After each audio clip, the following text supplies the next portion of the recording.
Welcome everybody, I'm your host, Bryan, the Hype, Ballard, and I'm back at it again here on Tap Out Talk. Battle of the Belts, AEW, Volume 5, or Version 5. What is this show? What's the results and thoughts? So what we got is, AEW Battle of the Belts is a mini night of champions. Maybe this WWE Superstar version of Night of Champions. It's a way to showcase talent, but yet with a twist. All the mid-card and lower-card talent titles are going to be on the line, or at least for 3 matches. So, this is our 5th installment that AEW has produced. We got a great matchup. This actually started back on January 6, 2023, in Portland Veterans Memorial Coliseum in Portland, Oregon. Our commentators tonight will be Jim Ross, Excalibur, Tony Schiavone, and the ever-popular Chris Jericho. So without further ado, let's get in. Our first matchup of the evening is the Tag Team Championship matchup for AEW. The Acclaimed will be joining this match as the champions with a 1-0 record for 2023, and Jeff Jarrett and Jay Lethal will be combining forces, and they're making their debut in AEW with a combined record of 29 championships in other promotions. Now, the referee for this one is going to be Paul Turner and Sanjay Dutt and Aubrey Edwards. I'm going to explain how that happened in this matchup. So again, we get a little bit of song, a little bit of dance, and we get a little bit of wrestling. Guys getting in their stance. The Acclaimed is defending, and the No Hold Barred, Satnam Singh and Sanjay Dutt, Billy Gunn are all here. The bell and the fight is on fast. Lethal gets the figure 4 on Bowens on the ramp, but it gets broken up and rather quickly, I must say. We settle down to a regular match, but with Bowens grabbing the blockbuster to take over. Caster then comes in. He runs the ropes. He drops to the floor. He and punches Singh in the face. No effect whatsoever for the big man. He lays down, as everything breaks down again. Jarrett saves Lethal from the scissors from the timbers, which is what he was going for. And then we've got setting up for a double strut. But as we take a break, we come back with the action with Bowens and Lethal slugging it out until Bowens blasts him with a clothesline. And the double tag brings in Caster and Jarrett. At this point, with the former cleaning house, and Angle Slam drops Jarrett. And after pulling off an invisible straps, Caster grabs the ankle lock, and with the broken up, Singh takes out Caster, leaving Bowens to hit the running, jumping Famouser.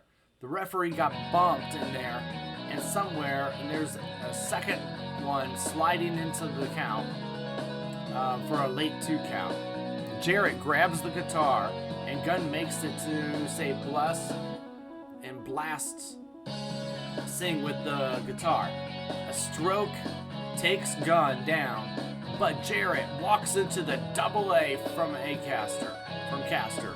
Singh choke slams, both choke slams, while Dutt puts in and the referee is now down, and Dutt puts on a referee shirt. Jericho, it even matches his black trousers. Well, at this point, in counts 2, with Aubrey Edwards coming in to break up the count. Yes, we love Aubrey Edwards.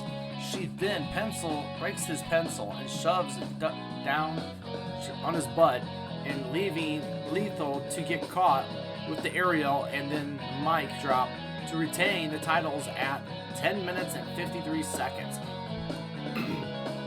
Get a nice, fast back and forth pace matchup here. With the Acclaim cannot believe that they retain these titles again here. So at that point, you know, a little help from Aubrey Edwards does get them the win and the pin, and the Acclaim can continue to be entertained. So Will Hobbs has a book of Hobbs in the back with him, which gives him everything that he has happened to him over his life. Now, it's going to happen to you. Eddie Kingston and Ortiz aren't sure what this is going on with the House of Black, but we'll see that fight next week on Rampage. And up next was our second of our 3 championship matches. The ever popular and growing Jade Cargill, the TBS champion, defending her title against the newcomer, Sky Blue. Sky Blue is making her singles debut here at AEW, and Jade Cargill is actually on an impressive 47 wins and 0 losses with that TNT championship record since she come in. The referee for the matchup will be Aubrey Edwards, much loved, and Jade in Sky Blue, or Jade is with Layla Gray, but she's defending, and Sky Blue goes right at her and starts to snap off of Crucifix 4-2.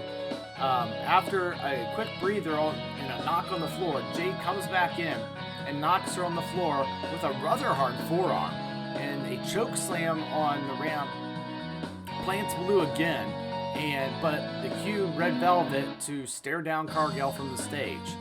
We got a nice long stare between these ladies during most of the match, but one heck of a pump kick drop from Blue though, and it's Velvet coming back down and backed in and jaded, and it backed right into a jaded counter hold, but it's countered into a victory roll instead for a 1 and a 2, almost so close to get the win. 1 second away, followed by the Code Blue for the same exact thing. The Code Blue loaded up springboard Hurricane Rana, but Jade catches her and spins her, and after a few moments, she returns into the Jaded and wins with the pin in the Jaded at the 9 minutes and 13 second mark. One of the things I liked about this matchup is, you know, Jade Cargill is getting very good as a big woman. Her big woman wrestling style. There was one part of the ring match tonight where she did a nice boot on her opponent, and I was like, wow, that's a solid move for her. It's whipping them to the ropes and then just doing a front martial arts drop kick boot. So I like that for Jade. I also like her size, her look. She's getting a lot better, you guys realize. Nobody's realizing it, but she is getting better. And then on top of that, that Jaded move and showing her strength of being able to drop her and pick her right back up in midair shows dominance as well. It also shows her why she is a 48-0 record winner after this matchup tonight. So Jade Cargill is the future of the TBS Championship, and it's not going away anytime soon. We see some backstage stuff with the firm getting ready for Jungle Hook. Yes, combining names is very clever. We know that, WWE. On Dynamite here and coming on the various shows is Ruby Soho, and she will have with her as well. I want to go ahead and say thank you to my tag team stablemates over at fansofprowrestling.com. Check out the webpage. We're doing a lot of cool stuff over there, making a lot of updates over the summer, and we're going to be seeing a lot of things on our YouTube channel as well. So, you know, to all the guys and girls over there, just want to say thank you as always. Let's get back in to the action. So we have Orange Cassidy and Kip Sabian, the main event of this one.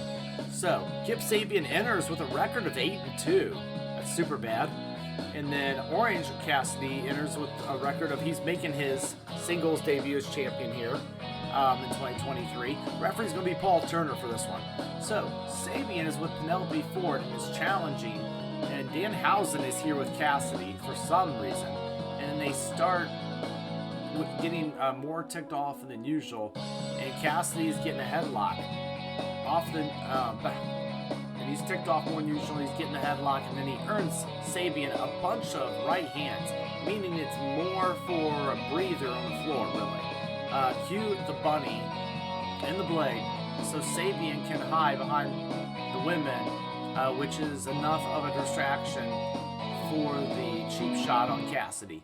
But hold on though, as Danhausen loads up the curse, only to find Sabian bite his finger. The distraction let Cassidy hit the suicide dive, followed by a stun dog millionaire back inside. They head back outside though, and with Sabin hitting and hanging neckbreaker on the floor, which is very wicked. So he basically had a hanging neckbreaker on the floor, boom, and it just looks so wicked. And at that point, we take a break and we come back to Cassidy, still in trouble on the floor after that vicious move, though he avoids the reverse and the cannonball. And I will say this, Kip Sabian, I love his look. The guy can wrestle too. So, you know, he's got a good look to him. He reminds me of Captain Hook from Once Upon a Time, the TV show. If you guys know it, you know it. But basically, he reminds me of Captain Hook. So, Cassidy knocks him off the top, but Bunny grabs his leg, and that's enough for an injection from both Bunny and Danhausen. So here are the Butcher and the Blade to beat up Danhausen. Cassidy and Sabian slug it out, with Sabian trying his own lazy strikes. And that basically wakes up and faces and gives him, a lot more to work with. So at this point, another hanging neckbreaker gets a 1 and a 2 on Cassidy. So Sabian hits his own orange punch. That's right, the orange punch came out. Cassidy fights back up, and the beach break gets 2. But frustration makes Cassidy hammer away in the corner until he accidentally shoves the referee away. Sabian tries to go after him again, but back-to-back orange punches finish him off. 1, 2, 3, and we retain the title at 16 minutes and 44 seconds.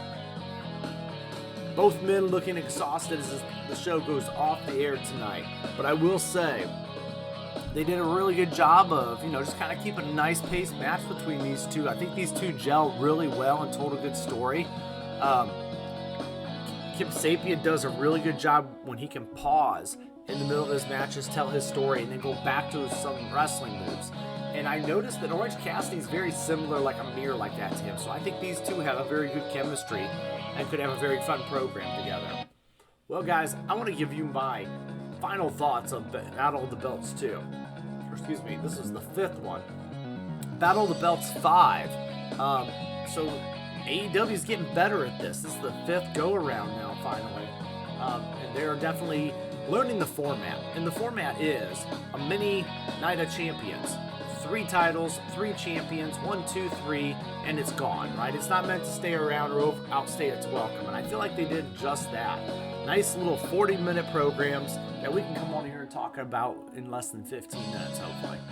So here's your results for Battle of the Belts 5. We got the Acclaim beating Jeff Jarrett and Jay Lethal with the mic drop to Lethal. We also got Jade Cargill beating Sky Blue with the Jaded. And I will say, Jade is getting a lot better, a lot stronger, and a little bit faster. She's going to be a champion for a very long time with that title. And finally, we got Orange Cassidy beating Kip Sabian with the Orange Punch. Desperate in the end. And he did get the win. And I will say, I like Kip Sabian's look. I like his style of wrestling. I can't help but wonder what they're going to do with him or where they're going to do with him. Matches with Orange Cassidy is a great spot to start. The guy's over like crazy. So maybe Kip Sabian has a series with him, back and forth. But where next? I mean, what can he do? Does Kip try to do something controversial? Does he try to go after some kind of title, that's not connected to a main event title? But I do see Kip being a big part of the wrestling future, or some type of great stable. I could, definitely have him in my henchmen. So, that's everything I got for you guys. This has been Battle of the Belts, Volume 5, and it happened earlier this year in January, and that's everything. So, like we say here, like, share, subscribe. It greatly helps us out here on the channel. But it's never goodbye. It's game over.